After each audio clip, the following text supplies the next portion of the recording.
You know that feeling. Your phone is on the table and suddenly it starts. The vibration doesn't stop. 10, 20, 50 notifications in a matter of minutes. It's the group chat. Maybe it's your family, your old high school friends, or a group from work. Everyone is talking, laughing, and reacting. And for some reason you feel nothing. Or worse, you feel a mounting sense of dread. To the rest of the world, a group chat is a convenience. It's a way to stay connected. But for you, it feels like being trapped in a crowded room where 5 different people are trying to tell you 5 different stories at the same time. You're watching from behind a pane of glass, feeling exhausted before you've even typed a single letter. Society tells us that if we hate group chats, we're being difficult or antisocial. We're told we should be grateful for the connection. But what if your brain isn't broken or rude? What if your aversion to that constant ping is actually a sign of a very specific, rare psychological makeup? Today, we're going to look at the psychology of the deeply selective mind.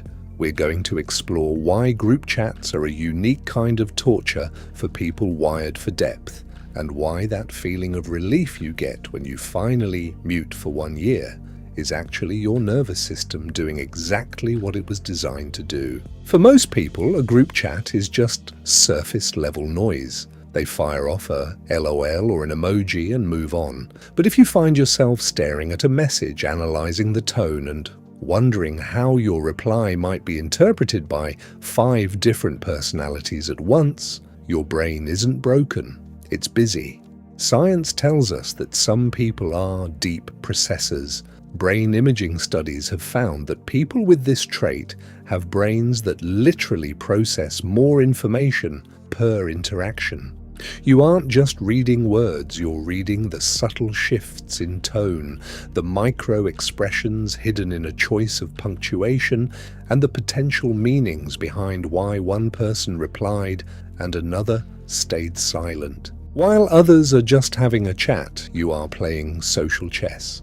You're predicting outcomes 3 moves ahead. In a one-on-one conversation, this is a gift.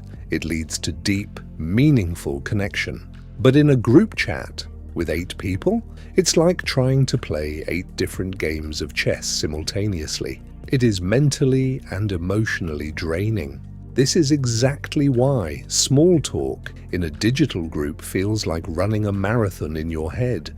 You aren't overthinking. You are highly attuned. And that depth simply doesn't do surface level well. Have you ever noticed that the more active a group chat gets, the less you want to participate? Eventually, you might stop reading the messages altogether. You've checked out. There is a biological reason for this.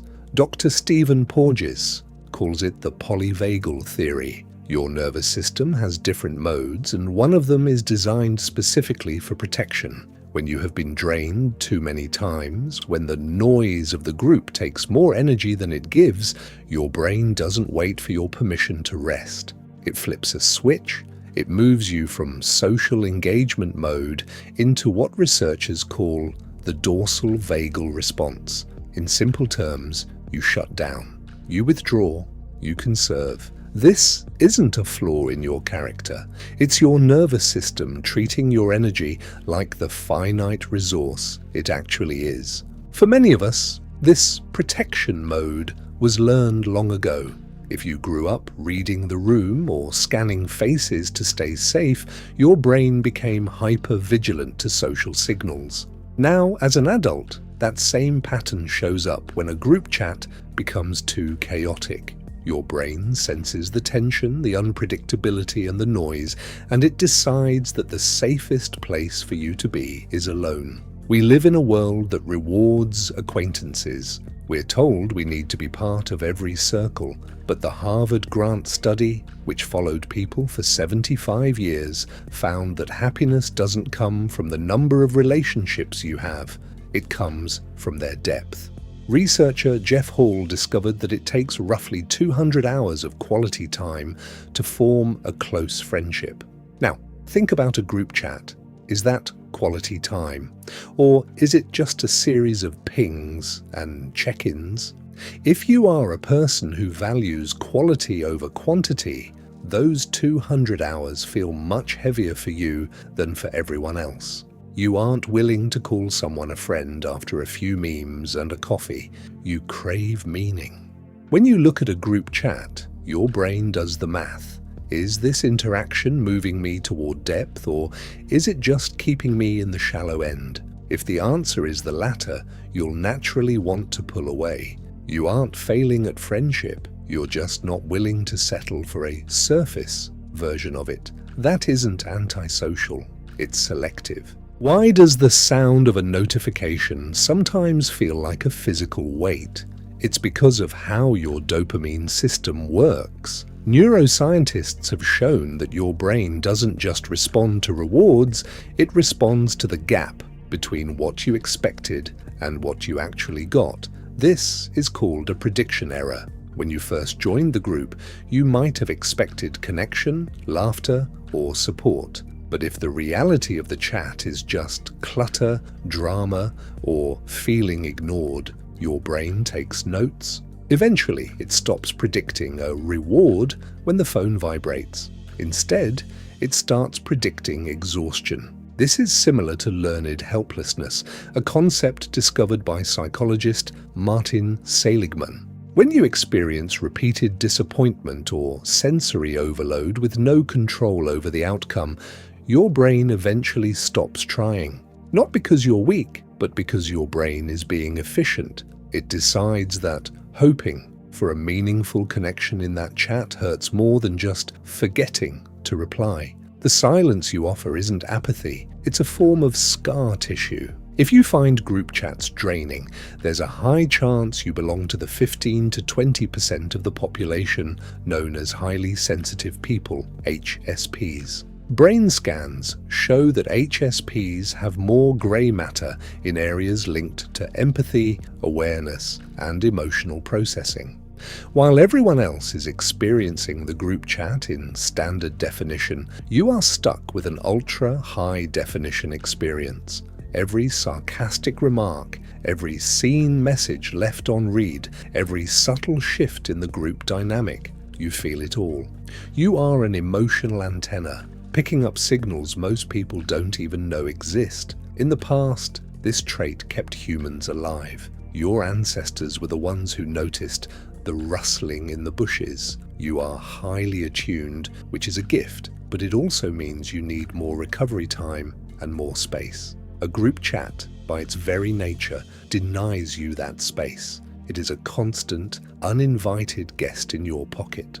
There is a word society uses for people who mute the group and stay quiet, withdrawn. But there is a much better word: solitude. Loneliness is the absence of connection you want. Solitude is the presence of peace you chose. When you turn off the notifications, you aren't sitting there wishing people would talk to you. You're sitting in your space, finally able to hear yourself think. If you are emotionally self-sufficient, you don't need a constant stream of digital validation to feel okay. You don't need 20 people reacting to your photos to feel whole. You've stepped off the hedonic treadmill, the cycle of chasing the next external hit of social happiness. For you, that quiet phone isn't a sign of rejection. It's relief. It's a sanctuary from the chaos. You are running toward a version of yourself that doesn't exist in the constant pinging of other people's needs and moods. We have to be honest. There is a difference between protecting your energy and building a wall that keeps everyone out. Walls block everyone, the good, the bad, and the uncertain. They are often built from fear. Boundaries, however, are selective. They are built from self-awareness. If you leave a group chat and you feel relief and peace, that is data. It means you are protecting your peace of mind. The question isn't whether you should be social, it's which people and which methods of communication deserve access to your energy. You aren't cold or heartless for hating the noise.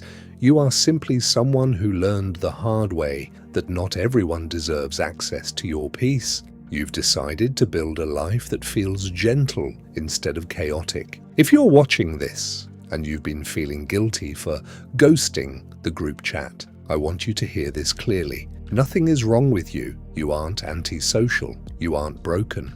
You are just wired for depth in a world that often rewards surface. You are a deep processor in a high-speed world, and that takes a toll. So, here is your permission slip. You don't have to be on 24/7.